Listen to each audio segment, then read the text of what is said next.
வணக்கம் நேயர்களே, welcome to mister and missus cutify channels.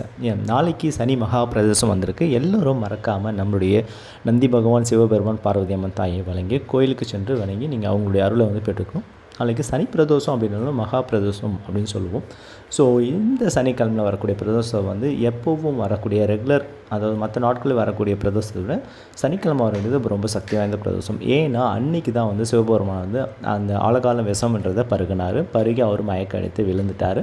So அந்த பிரதோஷ நேரம்னு சொல்லுவாங்க இல்லையா, அந்த 4 மணிக்கு மேலே தேவர்கள் எல்லாரும் சேர்ந்து அவருக்கு பாலாபிஷேகம் எல்லாம் பண்ணி அவருடைய மயக்கத்தை தெளிஞ்சு அவர் திரும்பவும் பழைய நிலைக்கு அந்த எல்லோரையும் மனசார யாரெல்லாம் அந்த பாலாபிஷேகம் பண்ணி அவங்கள பிரதோஷம் அந்த அன்னைக்கு வழிபடுறாங்களோ அவங்களுக்கு இன்னும் பிரசித்தமாக அவங்களுக்கு வரத்தை அள்ளி கொடுக்கக்கூடிய சக்தி நம்ம சிவபெருமான் அருளி இருக்கிறார் அப்படின்றது இருக்குது. ஸோ மறக்காமல் நாளைக்கு யாரெல்லாம்ன்றீங்களோ அபிஷேகத்துக்கு பால் வாங்கி கொடுத்து சிவபெருமான், பார்வதி அம்மனுடைய வலிமை, அது மட்டும் இல்லாமல் நந்தி பகவான் அவருடைய அருளும் சேர்த்து பெற்றுக்கணும் அப்படின்றது தான் நம்மளுடைய இந்த பிரதோஷ வழிபாடு சிறப்பம்சம். மறக்காமல் எல்லோரும் கோயிலுக்குமே வழிபட்டு சிவபெருமானுடைய அருளை பெற்றுங்க. ஓகேங்களா? நன்றி.